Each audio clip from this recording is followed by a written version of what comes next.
Okay, this is Thomas Freed on the Liberty Works Radio Network. This is the Truth Attack Hour, and yes, that's right. We're back. We're back with the Truth Attack. Okay, we got a lot to try and get through today, so let's just get right into this. We are the Liberty Works Radio Network, and we do need the support of the members of the listening audience. So, we sure would appreciate it if you could find your way over to the LibertyWorksRadioNetwork.com website and get signed up as a monthly subscribing member. Even if it's as little as $10, $20 a month, every membership counts, and we do need the support of the listening audience to keep the network operating and the broadcast coming. So, if you enjoy the shows, the information, the discussions, the lectures, the hosts, and the guests on the other shows on the network, we sure would appreciate your support. And if you want to get fully informed on my favorite topic, which of course is the maladministration of the federal income tax, as the second plank of the Communist Manifesto, instead of anything akin to constitutional taxation, you need to find your way over to taxfreedom.com and start reading to get educated, because the new law Trump passed in January of 2018 eradicates everything they've done historically as a direct tax, because Congress states in the constitutional authority for the new law, the constitutional authority statement for the new law they passed, that Trump signed in January of 2018, they state that the intent of Congress is to exercise the indirect taxing powers of Article 1, Section 8, Clause 1 in enacting the new law, not any powers to tax directly under the 16th Amendment, which power never existed, has been a figment of the liberal lower court's imagination for 65 years. Just like they imagined a constitutional right to abortion under Roe v. Wade, which was error, just like they imagined the solution to historical discrimination is more discrimination in the reverse nature. So they gave us affirmative action, which this court has destroyed. And they gave us, of course, regulatory deference under Chevron that allowed the unelected bureaucrats to write their own laws, to invade and destroy every element of American freedom in the states. So this court is eliminating all the bad liberal communist nonsense of the 60s and the 70s and the late 50s. There is no direct taxation of your labor, and indirect taxation doesn't reach the labors of the American people in the 50 states. Only the labors of all persons in the territories and possessions, and the labors of non-resident aliens in the 50 states. And that's what the laws from 1913 reflect. And that's what's in the law. It's not a direct tax. That's only been the force of law since the 60s, when they started enforcing gross income as the basis of the direct tax under the 16th Amendment. But when the Supreme Court and Congress tells us it's not a direct tax under the 16th Amendment, it's an indirect tax under Article 1, Section 8, Clause 1, they tell us there is no tax on labor. Imposts tax foreign persons, foreign labor, foreign activity, foreign imports, and in foreign places. Duties tax exported goods, and excise taxes the manufacture, consumption, and sale of commodities within the country, licenses to pursue certain occupations, and the corporate privilege, where it is only the activities and transactions subject to those forms of tax that are subject to federal tax. Gross income isn't a basis for indirect taxation by impost, duty, or excise. It was only the alleged basis if it was a direct tax under the 16th Amendment. When the direct tax goes away, so does the gross income argument. It never existed in law. I've explained before that the actual application of Section 61 dates not to 1913 in the original income tax law, but to 1918. and the Canadian Tax Treaty that was enacted in that year that lasted 75 years to 1993 when it was replaced with NAFTA. But when that original legislation expired, so too did all of the statutes enacted under it that weren't reenacted or further enacted by Congress in the interim with a greater applicability at law than that provided by the original legislation. And none ever did so for Section 61 or 22A. It's never been enacted as domestic law. That just kind of got wrongfully inherited out of the recodification of the code in 1954 when Section 22A was moved to Section 61 and the Supreme Court proceeded in Commissioner v. Glenshaw Glass to wrongfully decide that Section 61 allowed Congress to tax all accessions to wealth directly under the 16th Amendment.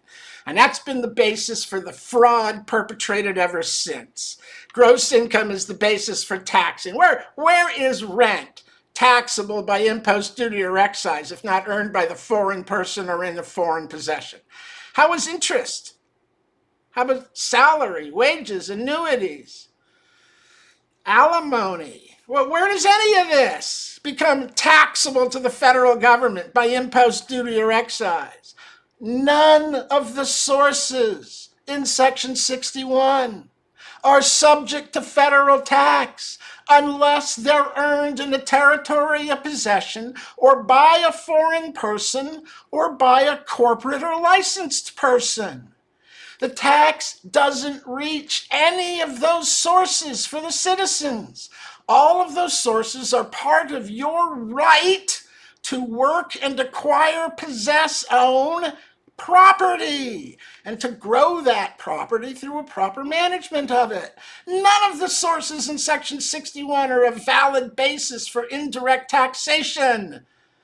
They only became an arguable basis for direct taxation of income under the misapplication through the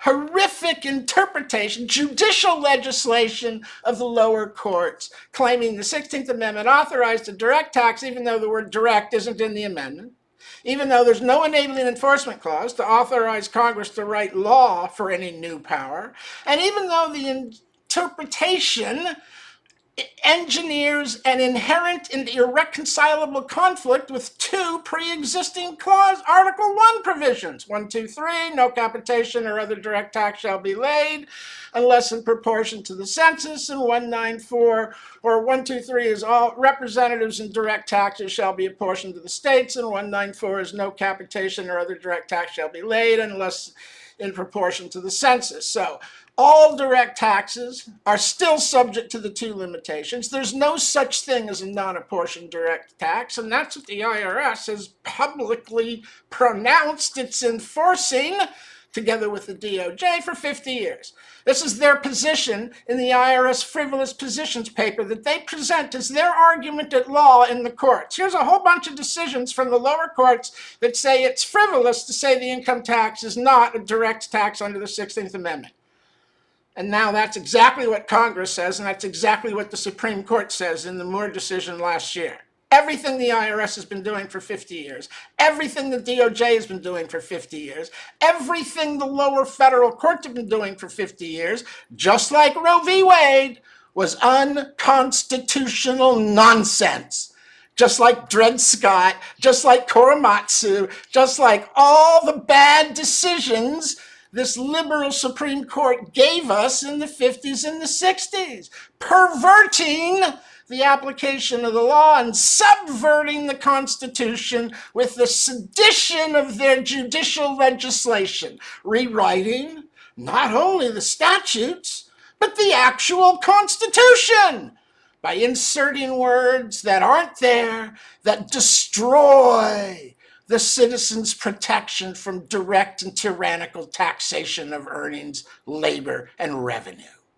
And since it cannot be avoided, According to the IRS's own website, it's a direct tax that cannot be avoided, and the 16th Amendment authorizes it. No, that's a lie. That's a lie. You are not a slave. This is Dred Scott all over again. You're a slave, and we can take 90, 100% of everything you do because we say so. Bull. That's right, you heard it. Nonsense. It's a Supreme Court run amok in the 60s. And this court is reversing it all. They reversed the affirmative action. They reversed the Chevron regulatory deference with Loper Bright. They're no longer allowed to argue regulations that go beyond the statute. They're no longer to argue the regulations as the source of power if there's no statutory source. They have to look to the statutes, and where the statutes do something else or don't do what they argue in the regulation's no good. The statute controls. We've not only been suffering under judicial legislation, we've been suffering under bureaucratic legislation, under Chevron. And that's actually the source of power that has allowed all these federal agencies to invade the state's arenas and the territorial exclusive jurisdiction of the state legislatures, both over the land and to write law for the activities that occur within it and on it. Outside of the federal arena, involving impost, foreign, duty, exports, or excise, commodities, ATF, licenses, ATF, and corporations. Because it's not a direct tax. It's an excise on corporations and an impost in the form of a tariff on foreign activity and in foreign places. And all of this is perfectly reflected in the 1939 law, and all of it is seen in the Bruce-Shaber and Flint versus Stone-Tracy decisions, that's Stanton v. Baltic Mining and Bruce-Shaber in 1916, all based on Flint versus Stone-Tracy, which declares the scope of the excise taxing power, which again, as I said before, is commodities, licenses, and corporations, where it is the privilege that is the subject of the tax, not the mere earning of money. And citizens don't earn by privilege, they earn by right. It's corporations that earn by privilege, the privilege of incorporation. And it's that privilege that is the subject of the tax, not the mere earning of money. And this is the true position of the income tax that was in place and enforced at law by the government up through 1941 until the victory tax, which became the first time in history where they did use the taxing power to reach the labors of the American people. They did so unconstitutionally. It was a direct tax on labor. It only lasted for 2 years, and when it expired, they probably couldn't believe they got away with it.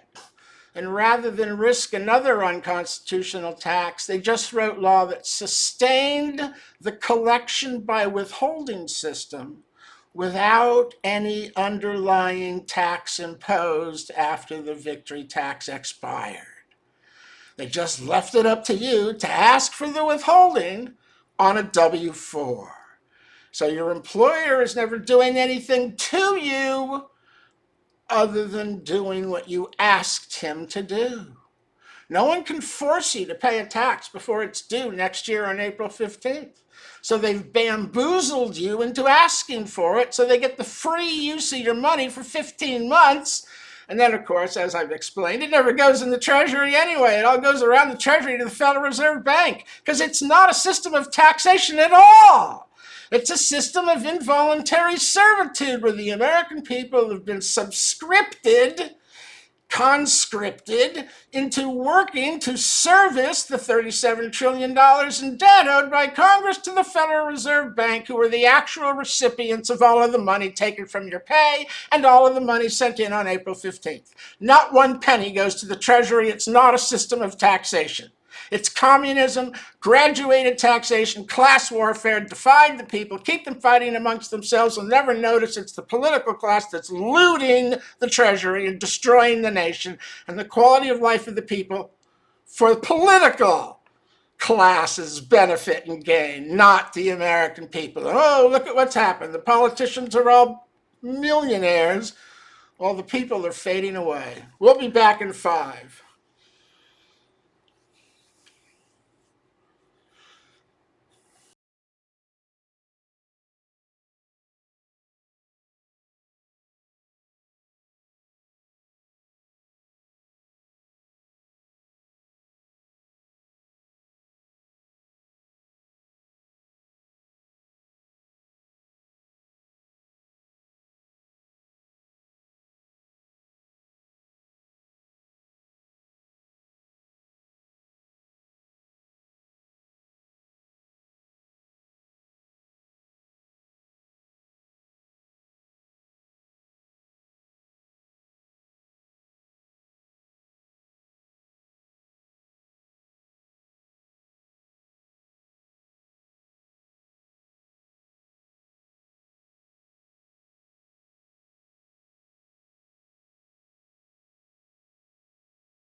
Okay, this is Thomas Freed on the Liberty Works Radio Network. This is the Truth Attack Hour, and yes, that's right. Let's get right back into this. Okay, I kind of just ran into that as we came out of the opening. Let's go ahead and switch topics here, talk a little bit about current events.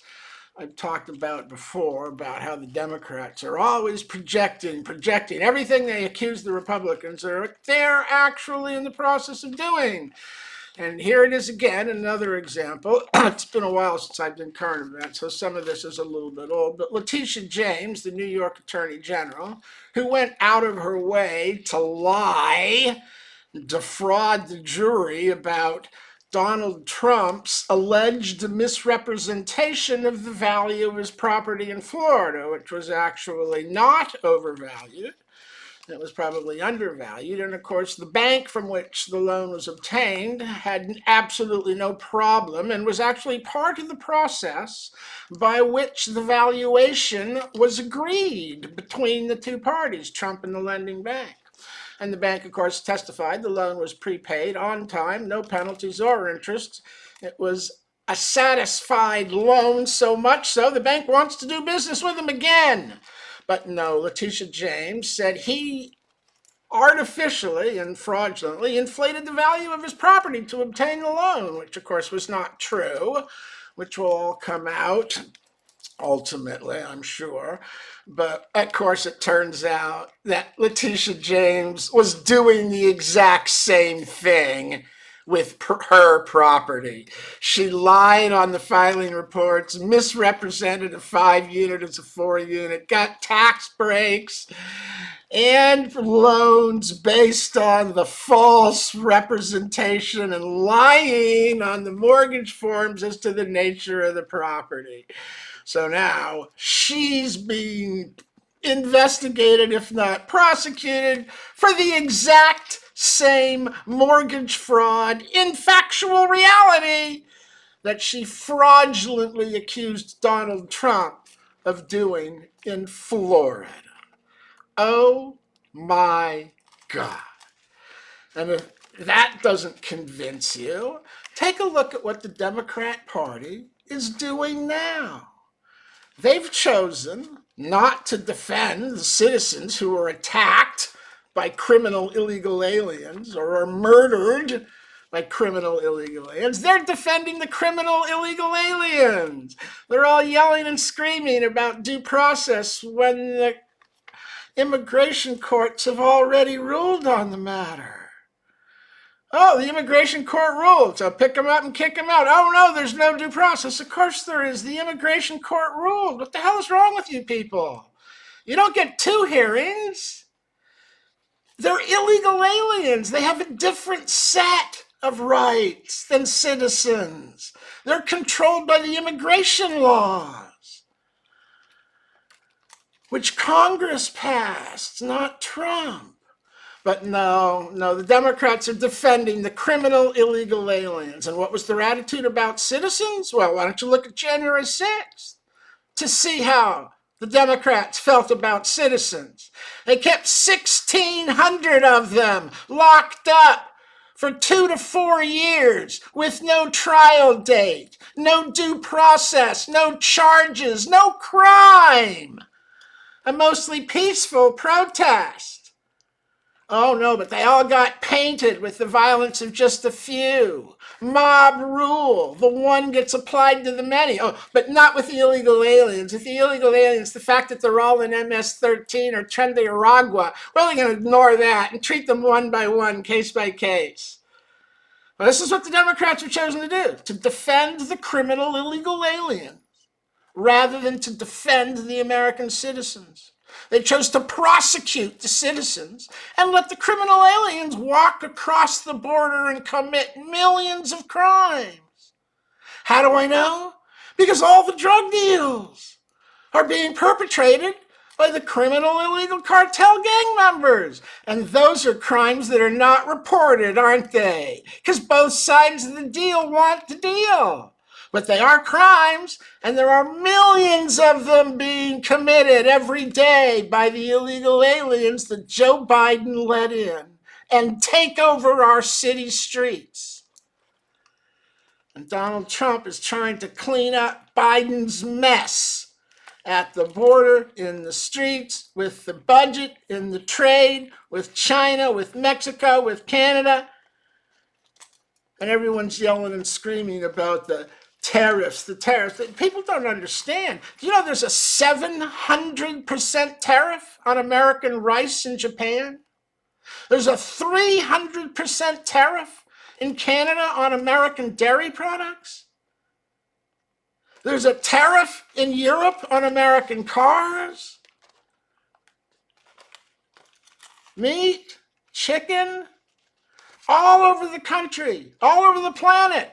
We are locked out of the foreign markets that we allow the foreigners to sell freely into here.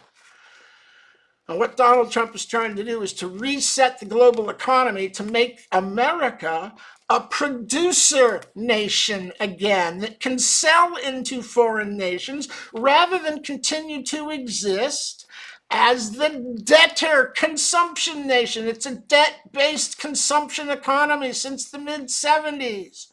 Actually, since the late 80s when they started running out the currency, when the money supply went from 3 trillion to some 37 trillion, or the debt went from 3 trillion to 37 trillion. And just between 2018 and 2022, the M1 money supply went from 5 trillion to 21 trillion.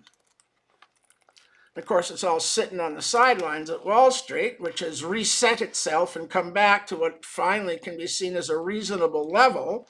And in my opinion, the market is going to take off and run again just as soon as some of these trade deals get nailed down that rework the global map in favor of American production rather than debt-based consumption.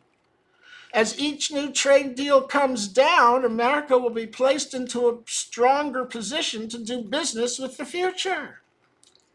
And the markets will react to that. And of course, there's going to be some shock in the beginning when Trump exercises the strong hand by imposing tariffs to start other nations to force them to come to the table.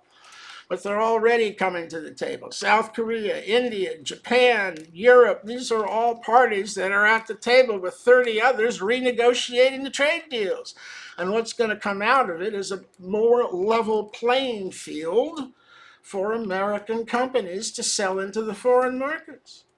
Interest rates have stabilized, and Powell, of course, needs to start lowering them to give the American people on Main Street access to capital because they're still too high.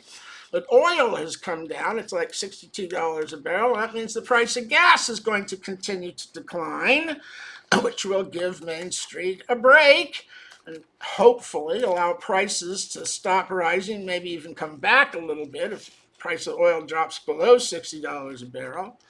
And that again will give relief to Main Street by getting rid of the inflation and making life more affordable again by preventing costs from continuing to rise. And the Democrat Party, of course, is basically no longer the Democrat Party. It's now the Socialist Party. Does Pelosi speak for the party?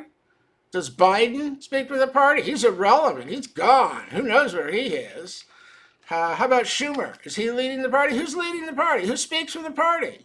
You know who it is? It's Bernie Sanders. It's Elizabeth Warren. It's AOC.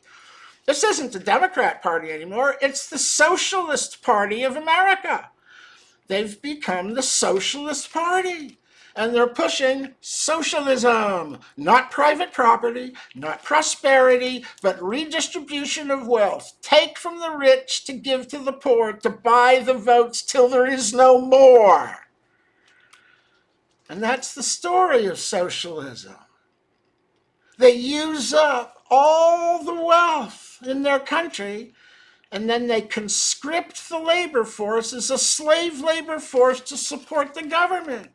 Because in socialism, the institutions of the government and the bureaucracy are more important than the individual and their spirit under God. Under socialism, the physical body must rule the spiritual nature of the existence. Under God, the spiritual nature of the existence can rule the physical reality. But under government, no, no, no. The body and the physical reality must rule your life and your spirit's existence. There must be no spiritual supremacy under socialism, because that puts God in front of government. And no, no, no. Government is the supreme authority under socialism. No God allowed. That's why the communists attack the churches and the Catholics. The first thing they do is they get rid of the competing authority in the lives of men to try and compel you to accept the dictates of government and its corrupt and crooked courts, as we've witnessed for the last 60 years. Because yes, it is the courts that have betrayed America and thrown you into the wilderness to die at the hands of the highway robbers and the wolves. The wolves, of course, being the socialist bureaucrats who would take your money because your drainage ditch is now navigable waterway, or your pond is a navigable waterway. So that's where the Democrats have gone, to socialism. They are no longer the Democrat Party that represents any kind of populist policies at all that represent the middle. We know that because all of the just left of middle people like Elon Musk and Donald Trump are now Republicans, because the center has been moved to the left by the far left's extremism in moving so far left with outrageous policies about everything, from open borders to what is a man and a woman, challenging basic fundamental biological science and social order to remake the world as a government-controlled thing rather than a God-blessed spiritual development. And of course, government is afraid of change because government can't manage the change. So government works to prevent change, and that opposes evolution, which requires that all things adapt and change as circumstances require it. So government is actually working to oppose evolution, where it opposes development. So, as I said, the Democrats no longer represent the middle. They've gone far left. They're extreme. And where are we at here? So, and again, it's, look at what the Democrats have become. They're defending the criminal illegal aliens instead of American citizens. Trying to oppose everything Trump does. And the only reason why I haven't heard them yelling and screaming about Trump this and Trump that is because they've been yelling and screaming, Elon Musk this and Elon Musk that. Elon Musk stepped up and took the heat for Trump for the first 100 days. And as you can tell, he took some damage at the company, although, Elon Musk doesn't lose any money when the stock price goes down. He just loses valuation, which will work its way back again, because Tesla is more than just a car company. It's 4 or 5 companies in one. It's SpaceX, it's Starlink, it's Tesla, it's Powerwall. So Tesla will do just fine, because as soon as Musk leaves the spotlight, Democrats will stop yelling and screaming about him. We'll find Donald Trump or something else to yell about, because that's all they got. They got no policy ideas. They got no direction forward. They want higher taxes on everyone. They don't want to restore the Trump tax cuts, which are the key to an economic recovery and continuing the economic recovery that is building, and for which the stage is being set by the new trade deals, which are resetting the global economy for America to become a producer nation again instead of the debt-based consumer it's been for the last 50 years.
Okay, this is Thomas Freed on the Liberty Works Radio Network. This is the Truth Attack Hour, and let's go ahead and switch back to my favorite topic here. As I've said, the new law as of January 2018 and the Supreme Court decision a year ago makes it clear that the federal personal income tax is not a non-apportioned direct tax without limitation under authority of the 16th Amendment. That's been a fraud. Now, when that domino falls, all sorts, the whole line of dominoes falls. The whole line. I mean, everything is based. Everything that's happening in the federal tax system is based on that fraudulent claim that the income tax is a direct non-apportioned tax under the 16th Amendment. When that goes away, it becomes clear the tax is not a non-apportioned direct tax. It's an indirect tax under Article 1, Section 8, Clause 1. Well, that clause only authorizes taxation of certain activities and transactions, foreign by impost, exported goods by duty, and licenses, commodities, and corporations by excise. So your tax on labor has gone away. It's not there. And without Chevron regulatory deference, there is no liability for tax under Section 1 tax imposed. The only liability is the indirect tax, the indirect liability for tax that I've shown you in Section 1461, where the withholding agent is liable for what he's collected from foreigners, and 3403, where the employer is liable for what he's collected from employees. It's not a direct tax on the worker. It's an indirect tax collected by the payer who's then liable for what he's collected. And there's no direct application of the tax to the worker. There's no requirement to file a Form 1040. The only form required by law is Form 2555, foreign earned income. All of this has been explained and shown to you on a number of shows and on the videos over at taxfreedom.com on the YouTube channel, the Thomas Freed YouTube channel, which you can link to from taxfreedom.com. So if you don't know what I'm talking about, you need to get over there and get educated. If you do know what I'm talking about, well, once the direct tax goes away and you need an indirect basis by impost, duty, and excise, that means Section 61 is no longer a valid basis for the application of the taxing power, because none of the sources in Section 61, compensation, rent, interest, dividends, tips, commissions, alimony, none of these sources are a valid basis for indirect taxation by impost, duty, and excise unless they're earned by a foreign person, in a foreign possession, or by a corporate person or licensed person. Gross income isn't a valid basis anymore. It needs to be foreign activity, export activity, corporate activity, or ATF activity, or petroleum fuels. But there is no basis for Section 61. And Section 61, of course, was only applied as part of the Canadian Tax Treaty from 1918 to 1993. This is when the original act creating Section 61, as 22A at the time, was enacted. And it died after 75 years. It was legislation with a specific expiration date. Now, most laws don't come with a specific expiration date, but this one did. And when it expired, so too did all of the statutes that were part of it, that were never enacted with a greater applicability at law than that provided by the original legislation. And such is the case with Section 61. It was enacted in 1918 as part of the Canadian Tax Treaty, and it was never enacted by Congress with any further applicability at law. And any interpretation of it as such is unconstitutional. Just like Dred Scott was wrong, just like Korematsu was wrong, just like Roe v. Wade was wrong, just like Chevron was wrong, just like the affirmative action cases were wrong, so too was Glenshaw Glass, making gross income all sources taxable as accessions to wealth. What nonsense! Where does Congress get authority to attach accessions to wealth? outside of the territories and possessions where it is the territorial jurisdiction and could tax the persons in those places in that manner.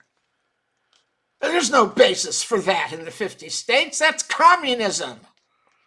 That's not federal constitutional taxation. That's communism, where the state controls the means of production, one of which is labor, which is controlled through a direct tax on all revenues earned by labor.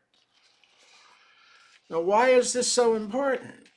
Well, number one, of course, it's because it means the federal income tax has been a fraud since World War II. There's no federal power to tax the labors of the American people conducted in the 50 states. It doesn't exist. This is an outright fraud. But also it means that every single state income tax falls with the federal, because every single state, practically every single state that I've seen and helped people with across the last 30 years, every single state code is based on Section 61 in the IR code. It's based on federal gross income. And the state laws all say your state income taxable to the state is the same gross income taxable to the federal government. And you only have to file a state income tax return if you had to file a federal income tax return. And of course, under all of the information revealed at taxfreedom.com, there is no tax imposed on your labor. There is no requirement to file a Form 1040. There is no liability for tax outside of the indirect liabilities of the collector as identified by the Supreme Court in Bruce Shaber and now reaffirmed by the Supreme Court under Moore as restated by Congress with its congressional intent to exercise the power to tax by impost, duty, and excise under Article 1, Section 8, Clause 1, in reenacting the federal personal income tax laws in January of 2018.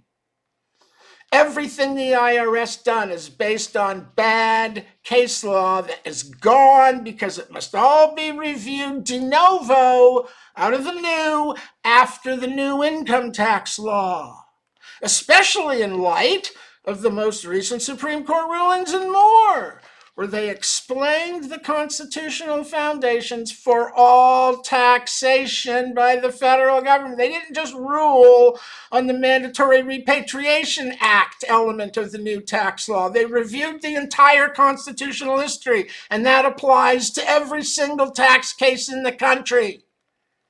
Every single one. Because every single case has to arise out of a valid constitutional foundation. And without the 16th Amendment, there is none for the taxation of your labor, your salary, your wages, your interest, your rent, your alimony, your commissions, your tips. Nothing is taxable to the citizen. Nothing. None of it is based on valid law. It's all based on fraudulent misinterpretation of law through judicial legislation by corrupt and seditious federal judges enforcing their liberal philosophical beliefs, not the Constitution as written, nor the statutes as written, which they have rewritten to effect their communistic, graduated, unconstitutional direct taxation of the labors of the American people, their work, their property, their revenues. It's all fraud. It's all unconstitutional, every single bit of it. And every single state piggybacks the federal error. And that means every single state and its claims for taxes or their claims for taxes can be countered and defeated with new law.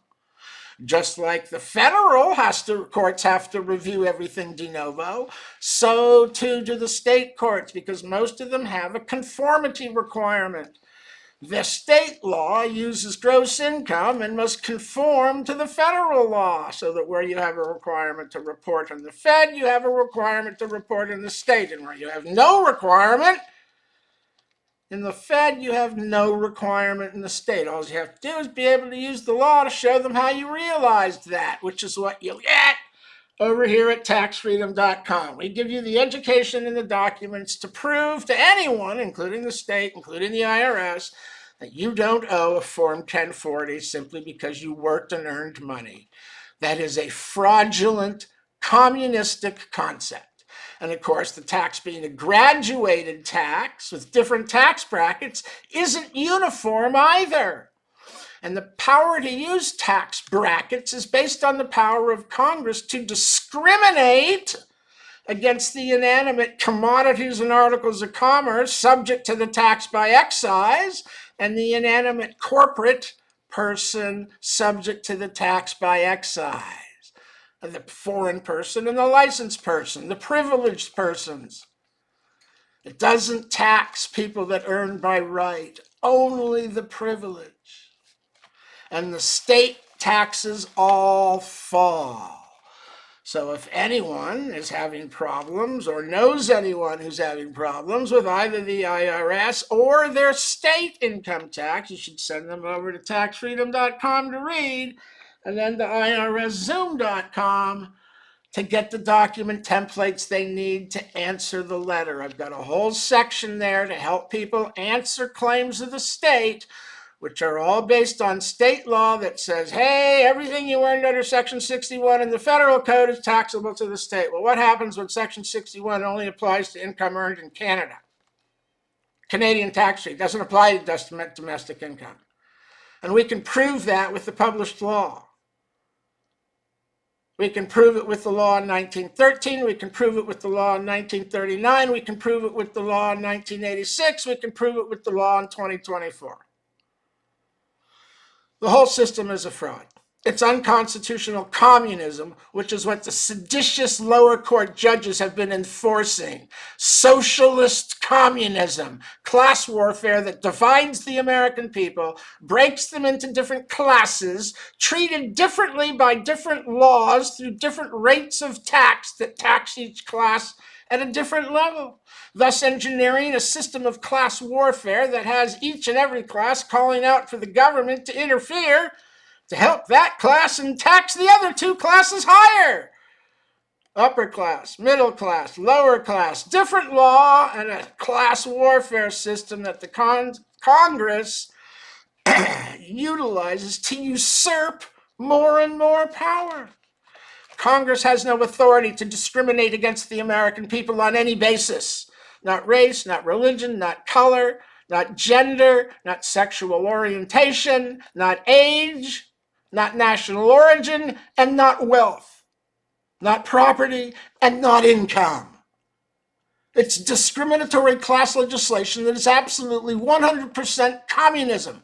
It's the class warfare of communism. This is why the income tax is the second plank of the Communist Manifesto, calling for a graduated tax, so that the people will always be at warfare with one another and never realize it's the political class that's looting the treasury and ruining, destroying the country.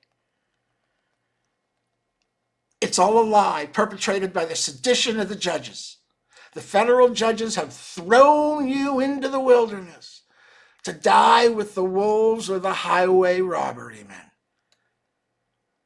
who they're helping, because that's where all the money goes. It's to the Federal Reserve Bank. It doesn't fund the U.S. government at all. It never goes in the Treasury. You want to prove it? Look at the back of the last check you sent. Ask yourself, how come I have to file if my employer collected all the tax and the law says it has to be paid within being collected? Section 7809, if you want to check that. Title 26. Every penny collected as tax must be deposited in the Treasury, and a receipt must be created indicating the name, account number, and amount of tax paid. That would be you and your Social Security number, which has all been paid after January 1st, and the employer sends in the withheld taxes on the last day of the year, quarterly. So how come there's no credit for tax at the Treasury in your name for all the money withheld from your tax as tax from your pay all year long? How come there's no credit for tax? Why do you have to file? It's already been paid. You only file if you need a refund. Oh, it's because it hasn't been paid. Not a dime of it went to the Treasury. It all went to the Federal Reserve Bank, because it's a system of peonage and involuntary servitude, not constitutional taxation. And the states are all lying about it too. There's big changes coming, folks. We'll be back next week.